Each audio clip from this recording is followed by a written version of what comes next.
He shoots. He scores. And the crowd goes wild. Have you ever seen thousands of people packed into a stadium for a big game?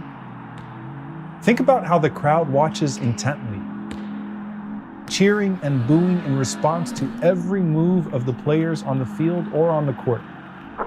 And when something remarkable happens, like that last-minute buzzer-beating shot, they erupt in elation, chanting your name. It's every kid's dream, right? Whether you're shooting imaginary game-winning shots in an empty gym, or wishing you were rich and famous, or growing up addicted to social media, watching your post rack up likes and comments for validation. It's always somehow about attention. We're wired to crave it. Think about this common theme in therapy. I want to be seen. I want to be heard. I want to be felt. But by who and how? What if I told you that you already have an audience that no stadium, no movie screen, no social media following could ever rival? Everything is watching you, above you, around you, below you, beyond you. Your soul commands an audience of millions and billions of creatures, and your whole world is actually just a stage. Perhaps you can't perceive the commentary because you can't see your audience, and that's because you're human and you're still in dunya. Our perception as human beings is actually very limited compared to the creation around us. Think about an eagle that can see 8 times better than us, meaning they could see a rabbit from 3 kilometers away. You have bees that can see an ultraviolet light, which means they can see patterns on flowers that we don't even know exist. You have cats that can see in light levels 6 times lower than what humans can even detect. And then you have sharks that can smell a single drop of blood in 25 gallons of water. What if we could see, smell, and hear like those creatures? And think about when the Prophet ﷺ says, when you listen to the crowing of the rooster, ask Allah for his favor as that rooster just saw an angel. And when you listen to the braying of the donkey, seek refuge in Allah from the shaitan, for that donkey has just seen a shaitan. He also said that all of these creatures hear the punishment of the grave except for us. Allah spares us out of mercy. I want you to think about how hard it is to function now when we hear the cries of the dying through our screens. Imagine if we could hear the cries of the actual dead from the cemeteries. Think about if we could hear our own family and friends who have passed away maybe shouting from their graves. We would be completely paralyzed. And that mercy of Allah isn't even just for the barzakh. Like, would we really be able to sit in a social setting if Allah increased our vision to be able to see the particles floating in the air every time someone sneezes, or the dust mites all around us crawling like insects? So Allah gives us the perfect senses to get to know Him and at perfect resolutions. And that's why the Prophet ﷺ said, "Usika an tastahi min Allah ta'ala kama tastahi min ar-rajul as-salih min qawmika." Be shy of Allah like you would from a righteous person from your people. You can see people, and you know how differently you would act if a righteous person was with you 24/7 watching you with a camera, or especially in physical presence. But Allah, who is greater than any righteous man, sees you all the time. And so as you think about the audience of your stage, don't forget the greatest of your unseen audience, Allah. Everyone else in the crowd should be connected back to Allah in order for them to matter to you. Now, what's on display in this great spectacle is not your body or your athletic abilities. It's your soul and what it inclines towards. In the crowd, there are angels that are watching you and cheering you on, alongside devils that are heckling you. You might even have a fan among the angels, but their cheers are not just shouting and clapping, but they chant du'as of forgiveness for you instead. وَيَسْتَغْفِرُونَ لِمَنْ فِي الْأَرْضِ.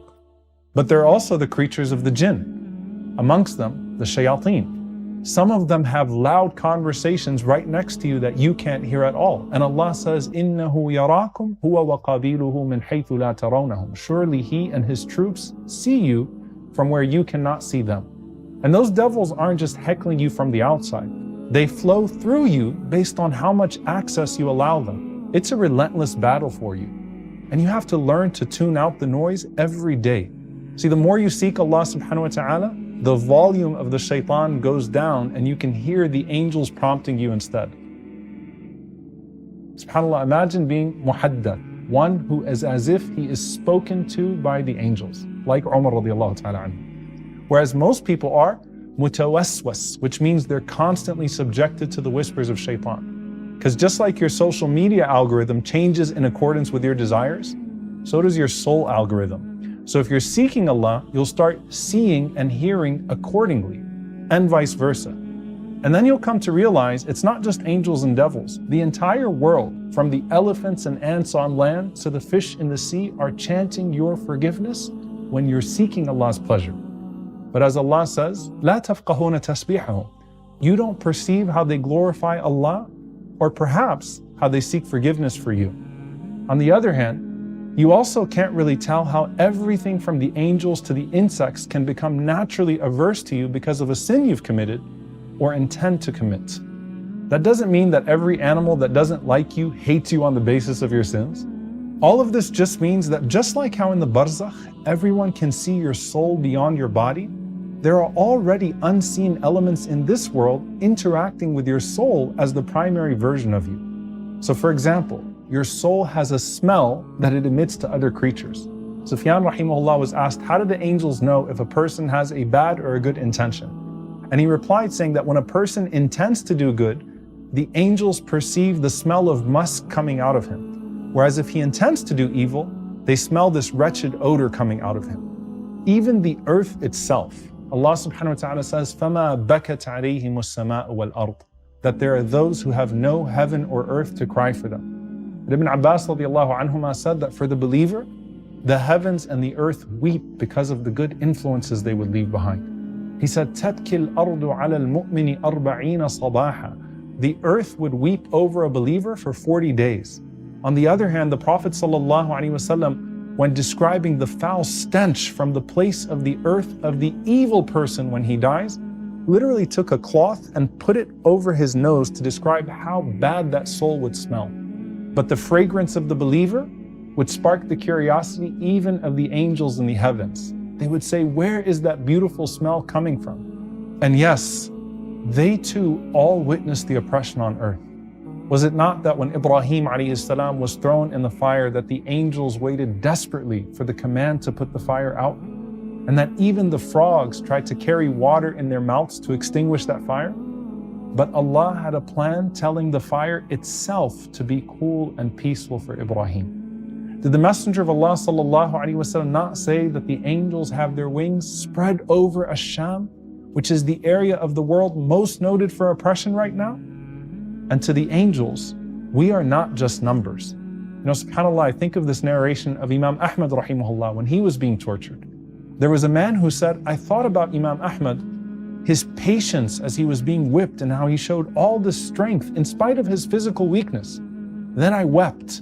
And then that night, I saw in my sleep as if a voice was calling out to me saying, if only you could see the angels in the skies boasting about him while he was being beaten. I said, and did the angels know of Ahmad's beatings?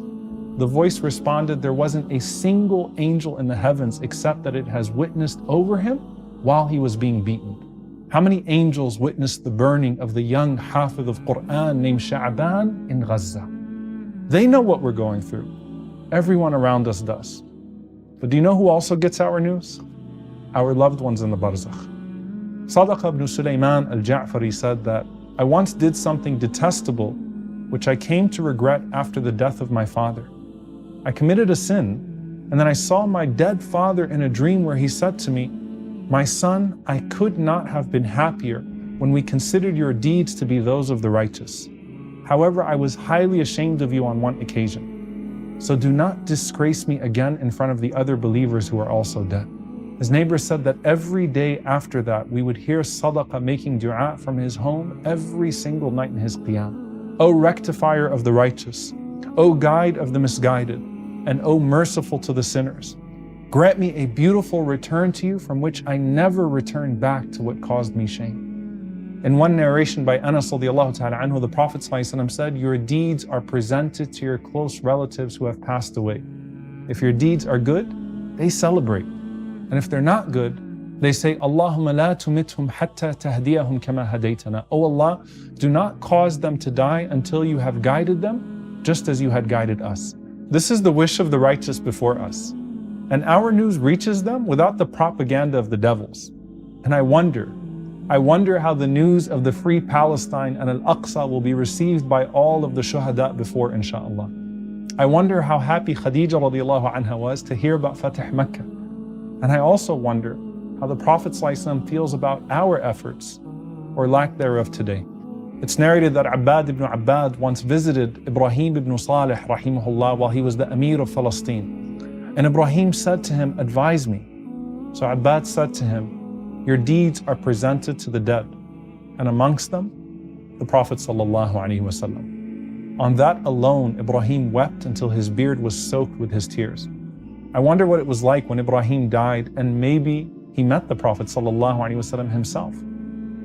See, entering the barzakh is like going backstage after it's all over, or meeting the spectators and hearing what they were saying about you all along. But you don't want to wait till then to figure it out. Ask yourself now, who are you to all of those who are watching you?